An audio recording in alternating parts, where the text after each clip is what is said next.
Welcome back to the Garden Hutch. Today we'll discuss week 24 of 2022. Let's get going.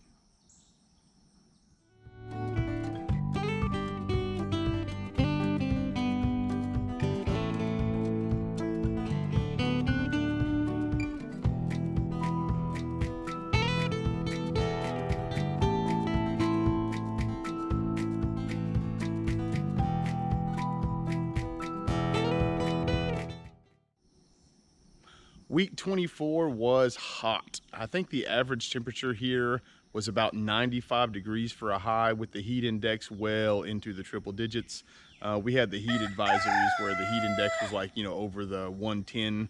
So yeah, it was not a lot of fun. So what ended up happening was we ended up watering a lot. So I got to where I was watering every other day. I still am. It looks like we've got a whole nother week of this nonsense where it's in the upper 90s before we get a bit of relief, where it gets back down to, like 90, 91, something like that, where it's, it normally is this time of year. So anyway, I say all of that to say we gotta water. Okay, so your gardens, when it gets this hot, they need water.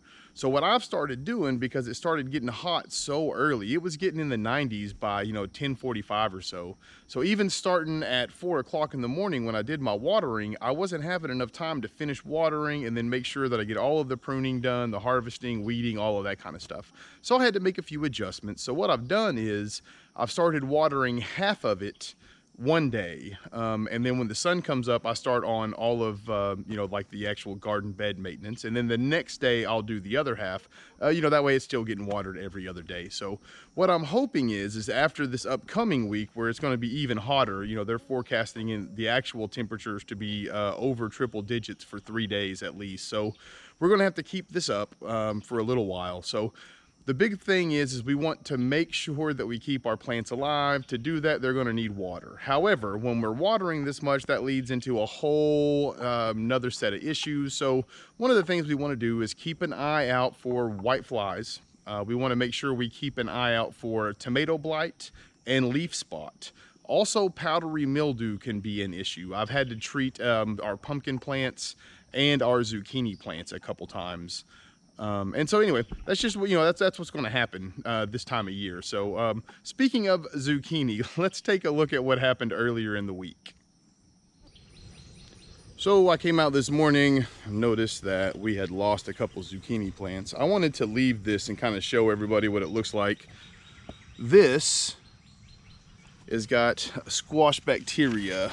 I had pulled out the other ones, but literally overnight, these plants were just fine yesterday morning. Come out and look at this, how they're, the stalks are starting to go down. And I went over the bottom of them, there's no vine borers or anything. So what this is it's a bacteria. You get it from cucumber beetles. They'll move from plant to plant. Apparently this plant and the ones that were back here, you can see where I pulled it up already, but apparently those two plants, whenever I was spraying, I either missed a spot, got underneath the leaves or something along those lines, or there was a beetle that just came through a couple days ago and hit our plants. So you can see over there that leaf is going. So I'm gonna go through, trim this out really good.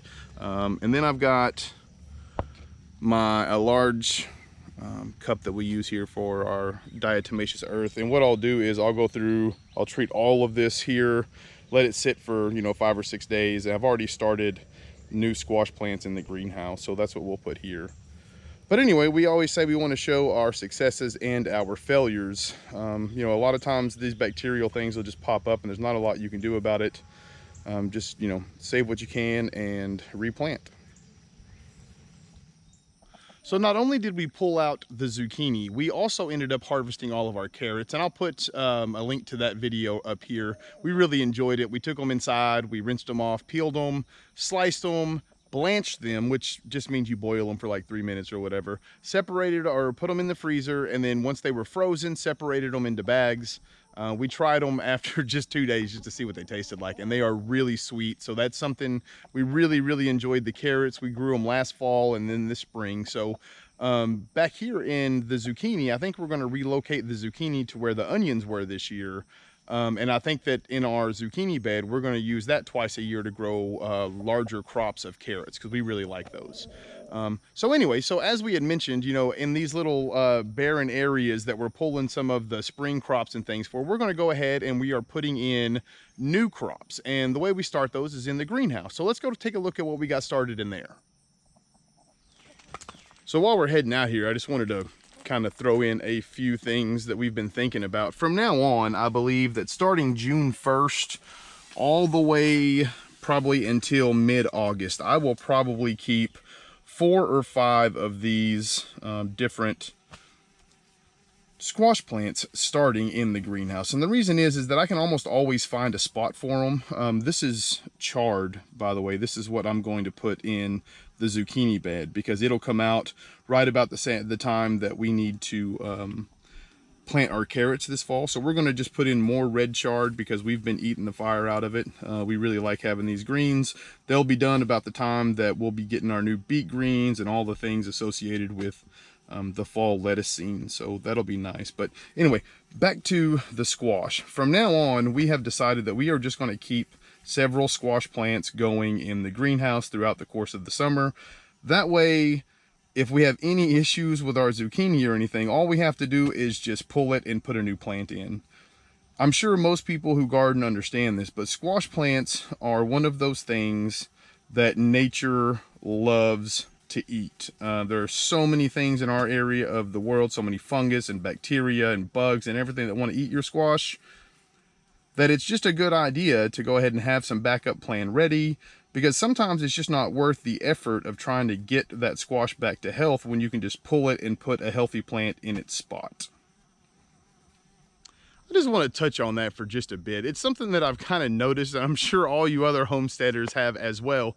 It seems like everything I want to either grow to eat or raise to eat, nature loves to eat those things as well, right? They love my squash plants, they love the squash, they love my tomato plants. Everything likes to eat chicken. So it's just one of those things. As I said it, I started thinking about it, and I was like, you know, it just seems like everything that we try to cultivate, that we try to grow, that nature also tries to eat it. So I guess that's part of the challenge that goes into homesteading. Ray, what are you doing? Yeah, she must have lost a stick. Week 24 was also an exciting week for us here for our cherry tomatoes. I wanted to kind of show you, we have a cool little tomato in here. Excuse the camera, but it grew into the little notches of our bamboo trellises here. So that's kind of cool. It's going to come out with a unique shape on it. From what I can tell, it hasn't really popped the skin or anything, so we're going to let it ripen and try to gently take it out and see what happens. But it's a cool shape.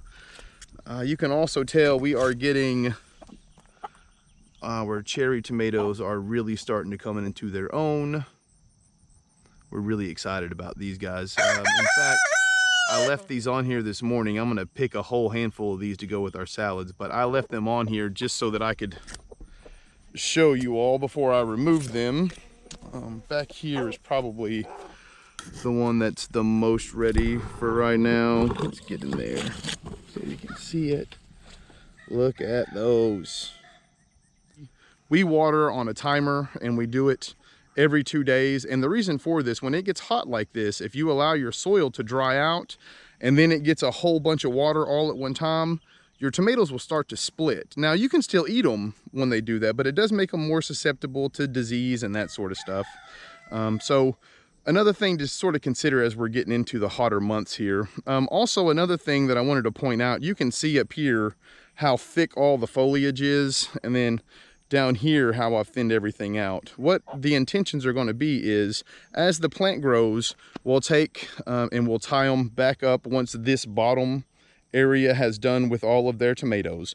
We'll pull it up, and then we'll prune all of this big bushy area. We'll prune all of that off of the tomatoes, because this is a determinant. So all year it's just going to keep getting taller and taller. So all we're going to do then, like I said, is clear this part of it out, and then these small tomatoes that you see here that are just now starting to set, all of them will end up in nice little clusters like these. It also helps them ripen, and it keeps a lot of disease away from them. So again, we just kind of move up in stages. We'll let these bottom ones ripen, then we'll go through, tie up, thin out, and then we'll just do that process multiple times throughout the summer. So speaking of harvesting, Leslie also pulled the onions and garlic this week. So let's take a look at those. Hello and welcome back to the Garden Hutch. Today we are digging up our garlic and we are excited. So the way we're going to do this is we're going to use this awesome garden tool, and we're going to go in and pull from the bottom up and show you what we got this season. So let's get going.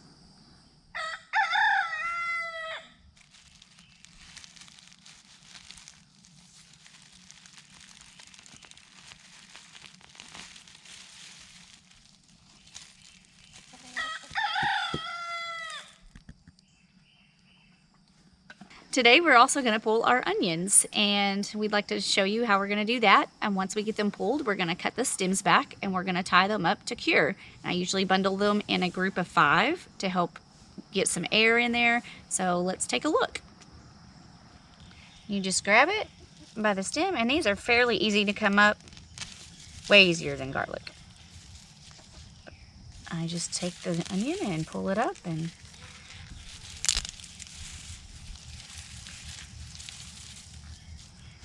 that is that, folks. I got some nice onions. And you can tell on here their skin's starting to form, which helps them cure over time. So we thought we'd just take you on a journey and show you how we do our onions. So as you can tell, we got a lot of onions. We ended up pulling all the rest of our onions we had, and I bundled them up in a few little bulbs together, and I used some twine, and I just tied them up by the strings, and we'll take them inside and we'll hang them in a dry, cool place so they can cure over time. The skin will harden and the inner bulb will last for several months. As stated, we ended up pulling our garlic, and this is the final product. And if you can tell, I did take about 5 and tied them up together so they'll have a little aeration as they dry and cure. And our goal is to hang these up again in a dry, cool place so we can cure them and have them ready for all season. Most of the big wild garlic I'll be using to pickle this year, so wait for something on that coming up in the next few weeks. But I'd say we've got a pretty good crop of garlic, so thank you again for joining us in our garlic and onion picking process. Just a few little minor things I wanted to wrap up this week on. We have started to pickle. We've gotten enough cucumbers to where we've only done 1 jar, but they're coming off in bunches, so we did a large jar of pickle, so that's really exciting. We also got a whole bunch of our wax beans. So Leslie found this recipe for something called dilly beans. I've never had them, but anyway, we went ahead and we're trying to ferment 2 jars of the golden wax beans because we had so many of them. If they work out and they taste like her pickles, this is going to be amazing. We also tried the same recipe with the banana peppers. Now, I just wanted to touch on the reason that we're trying all of this is because fermenting your vegetables is an incredibly healthy way to preserve them. It has a lot of antioxidants that come along with the process and a lot of probiotics for gut health, that sort of stuff. So as opposed to the traditional pickling method where you cook them down, you know, and they're ready almost instantly, you know, these do take a few weeks before you can eat them, but we kind of feel like the health benefit over the cook canning method of pickling is worth it and worth the time. So we hope so anyway. We're going to try that. We're also, like I said, starting the tomatoes.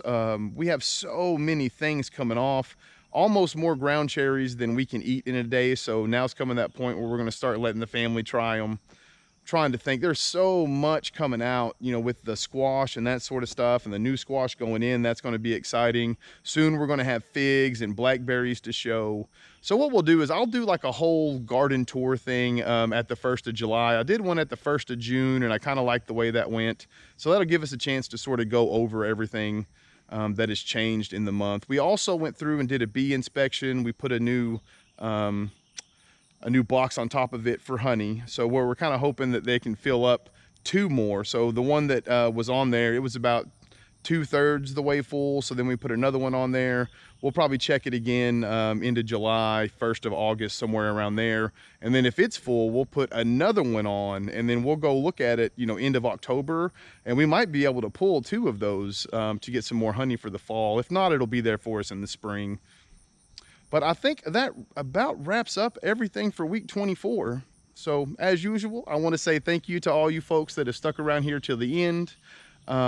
If you have not, please consider subscribing to the channel. If you enjoyed this video, consider giving it a like.